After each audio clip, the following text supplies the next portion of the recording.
Hi and welcome. This time around we have a really quick project. I had another project that I finished most of last week, but I couldn't finish it because my back was not up to it, barely stand, and it requires lifting the Vostro head, which is really heavy. So I'm putting off finishing that till my back's good enough that I can screw it up again by picking up the Vostro head. So we will get back to that. I did finish most of it. We're ready to test it. So the company I consult for has this very nice Etalon height gauge here, and all they had was the scriber for it, and they wanted to put this Michutoyo indicator and use it on the height gauge, which is a sensible thing to do, but they didn't have any arm for it, so they thought, okay, we'll buy the Starrett arm from McMaster, which is a really good deal, except that the Starrett arm doesn't fit. It's also a lot thinner. It's got a sort of a flat profile here, and this is obviously square, so that's not working out. So they originally just wanted me to take some material off this and then make a shim I could put next to it. But I think instead of doing that, I bought some material here and we'll just make one. This is actually 3/8 square stock, hardened and ground 4140 from McMaster, so it's nice and hard. It's not super hard. It's only Rockwell C24 approximately. We have a 1/4-inch pin which should fit right in there. Boy, that's magnetized nicely. Holy cow. But anyways, so we'll be doing a interference fit to press this pin in here, and hopefully that'll be enough for them. The snug, the round hole is too small for this. It's obviously metric because this 3/8 won't fit in there. However, the dovetail portion of this very nice Starrett snug fits perfectly, so they'll be good to go there, and they've used the dovetail before, so they're happy with that. I thought I have another snug that both the dovetail and the hole here are 3/8, but they said they're completely content using the dovetail, so we're going to leave it at that. So what we need to do is rebuild this piece right here. That is a pretty simple project, but we're going to undertake it anyways, and you know, it will be pretty fast, but that's all I'm up to this week. So it's not that I'm not working, it's just that I'm not doing any heavy lifting right now. All right, let's move on to measuring this material. Now, this looks like it'd be 3/8, but it's Etalon, so that's metric, so I'm guessing not. And look at that, 0.353 square, which works out to about 9 millimeters square. So that'd be great if this was metric stock, but I didn't have any metric stock available. So we're gonna have to take 20-some thousandths off of this, because this, I believe, will be 0.375, and look at that, 0.3752. And the other way, even slightly bigger. We're gonna cut off a section of this.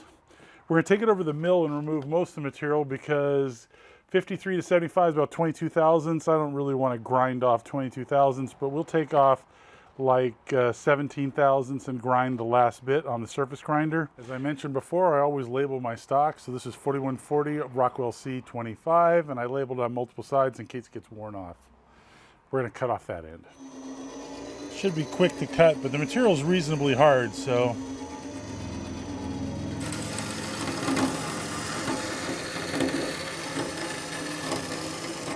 I almost made a really silly mistake. I almost drilled and reamed the part first, and then what would have happened is that it wouldn't be centered anymore. So I'm gonna remove the material, take it over the surface grinder, grind it, then drill and ream last, so at least I can get my drilled and reamed hole centered on this. That would have been really silly, because I'm only gonna remove material off of one of each of the sides here. I'm not gonna do it symmetrically. So then if I had drilled the hole, it wouldn't be centered anymore.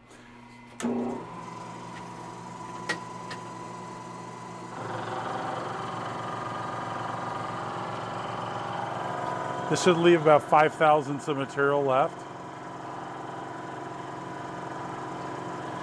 which I can then remove at the surface grinder.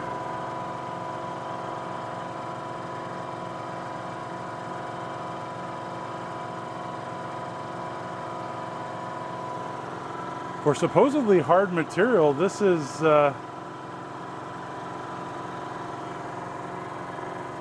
kind of folding it over quite a bit. That's normally the behavior of softer material. Huh, weird.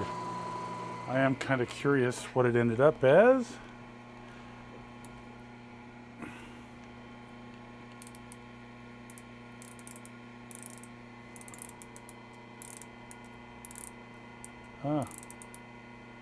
0.360, 7 thousandths over.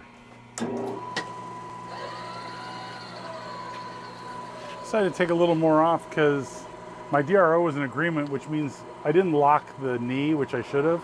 So what the heck, right?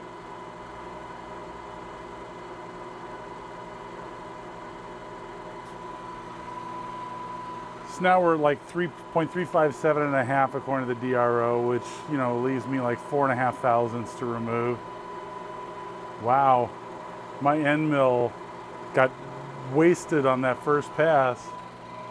It's leaving a really crappy surface finish this go around, or maybe that's just removing less material did that, but not pretty. It's okay, this is a roughing operation, but I didn't expect it to be quite so bad. It was better the first pass. Second pass was much smaller material removal, so maybe that has something to do with it, but I don't know. There's a burr on here I need to take off before I rotate it, but I'm going to put one of the machined faces against the fixed jaw and this against the movable jaw. It should be flat and square, but we're going to do it anyways. Second side.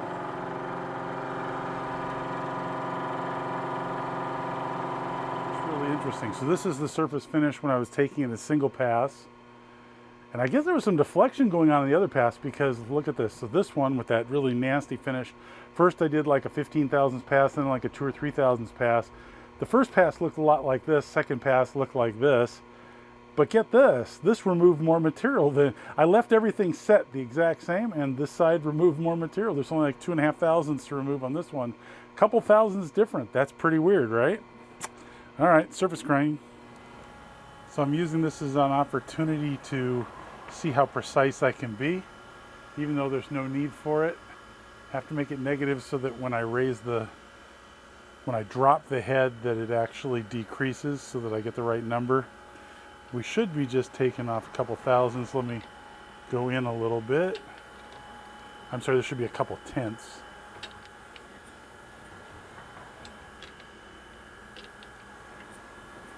That was literally a couple tenths.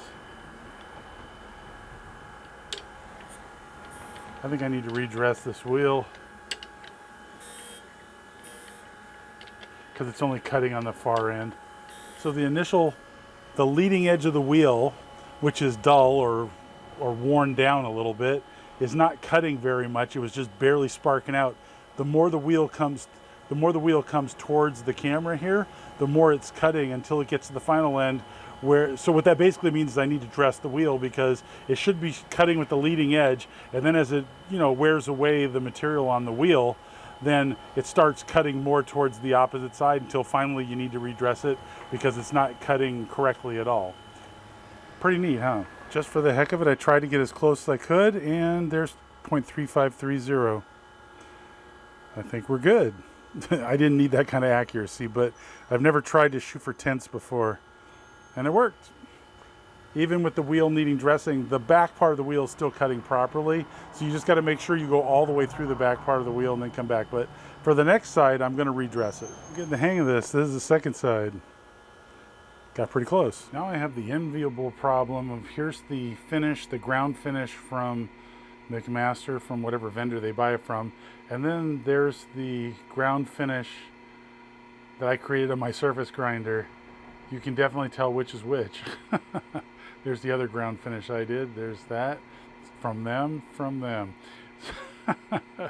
I should have left a tiny bit of material just to dust off the other two sides so that all the finish was the same. But alas, we didn't. Now the question is, can I drill and drill and ream this hardened material? I'm hoping, because it's only supposed to be RC25. I didn't test it, but it's supposed to be RC25. It's hard, but hopefully not so hard that I can't drill it at all. Do some quick edge finding.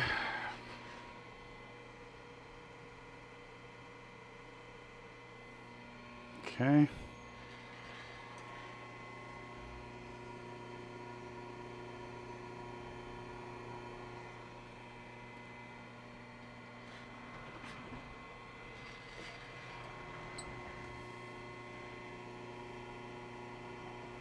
I can go Y 1/2, 0.2789, Come back just to double check.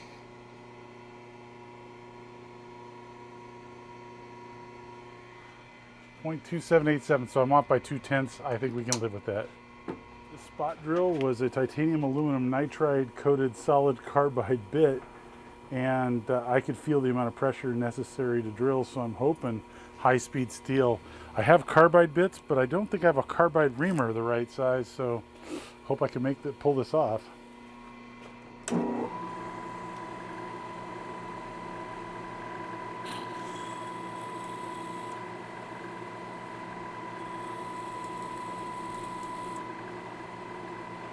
That's drilling okay.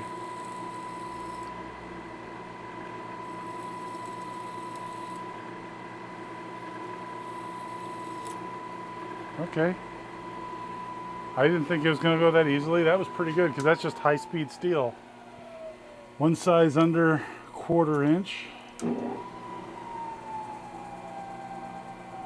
Slow this down a little bit, or a lot of it.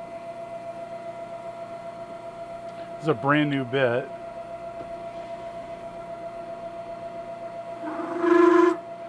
Still, oh, okay. I think we're going in the back gear on this puppy. All right.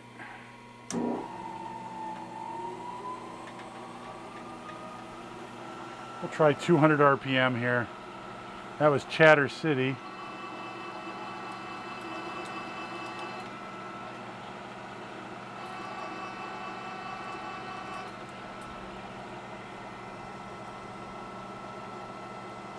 Okay, I think that was good. Now we're just going to try and ream it. That went better than I thought.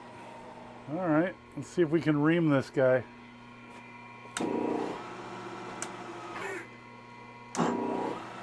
By rotating the reamer in the proper direction.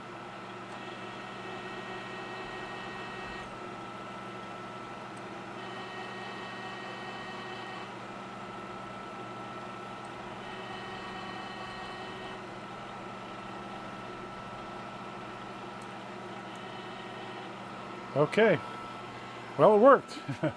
Color me a bit surprised. I almost had the pin go all the way through, but I decided not. I think that's a good choice. I just had a small hole going through just to let the Loctite come out that I'm going to Loctite it in with. All right, looks like I can get the pin started just a little bit. It's tight.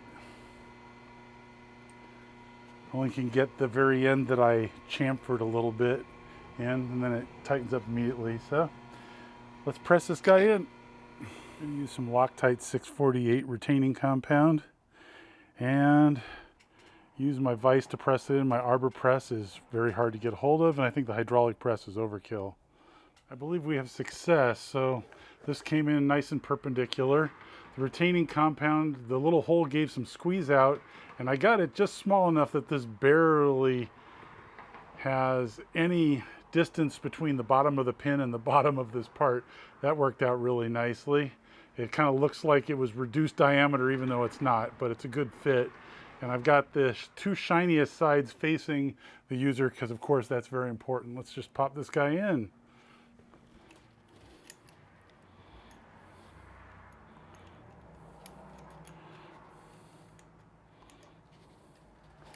This is a very nice fit.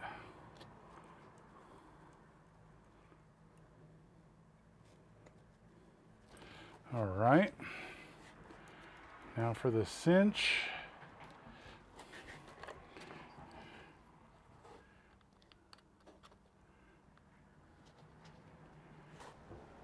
And the indicator, and we are good to go.